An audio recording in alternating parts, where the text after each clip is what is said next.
Is there a worse way to die than drowning in poop?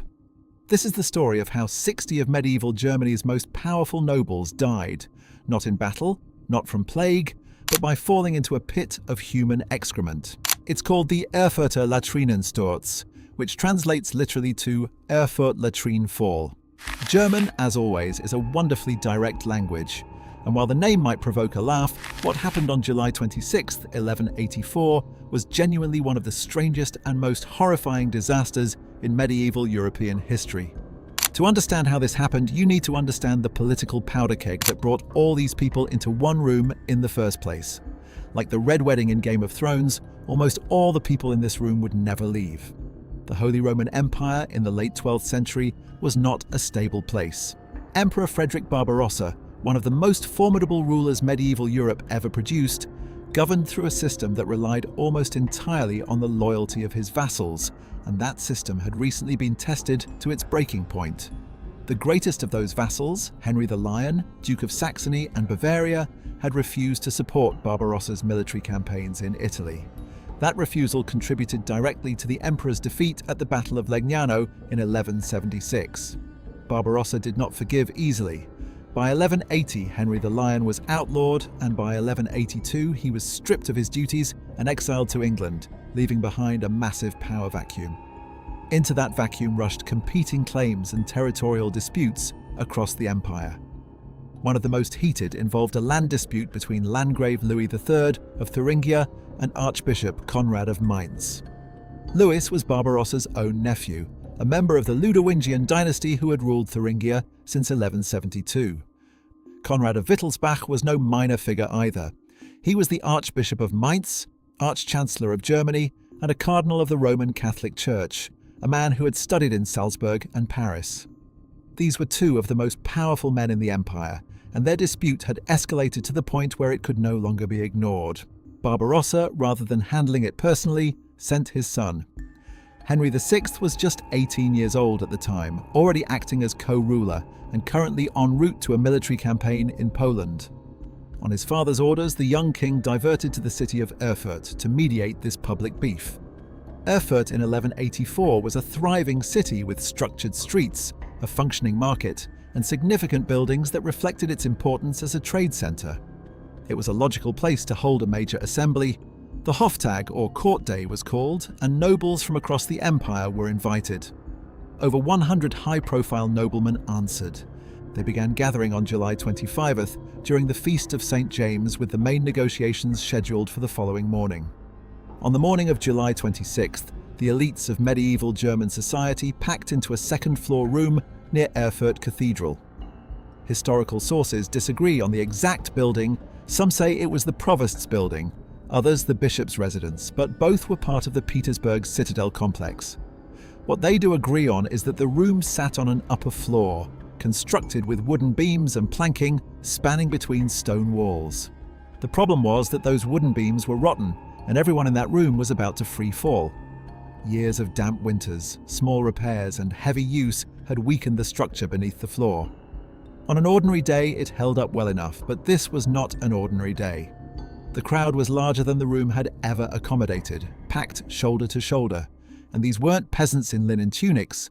These were armoured nobles wearing swords, heavy cloaks, and chainmail. Keep in mind, too, these were the wealthiest and most well-fed people in the region. There were some chonkers in this room, no doubt. The weight pressing down on those old timbers was enormous, and then the floor gave way. The upper story collapsed, sending dozens of men crashing down to the ground floor, but the ground floor couldn't absorb the impact either. It collapsed as well, and beneath it sat an underground cesspit, a massive collection chamber for human waste. Welcome to the poop pit. Medieval sanitation worked on a simple principle. You dug a large hole wherever there was space and let waste drop into it. These cesspits needed periodic cleaning to prevent the buildup of toxic gases and the spread of disease, and the warm, humid, methane-rich atmosphere inside these chambers had another effect that no one in that room could have anticipated. It accelerated the decay of the wooden beams directly above. The floor may have looked perfectly sound from above while being critically compromised from below. Some nobles fell directly into liquid sewage and drowned before anyone could reach them.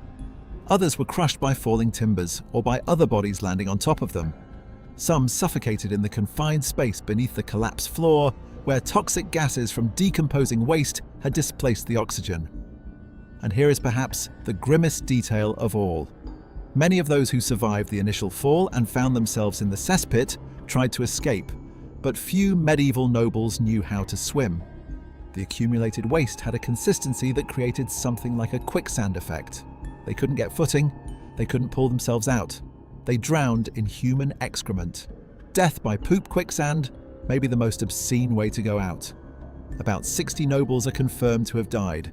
Some estimates push that number closer to 100 when you include attendants and lesser officials who weren't deemed important enough to name in the chronicles. The Chronicle of St. Peter's in Erfurt names several of the dead.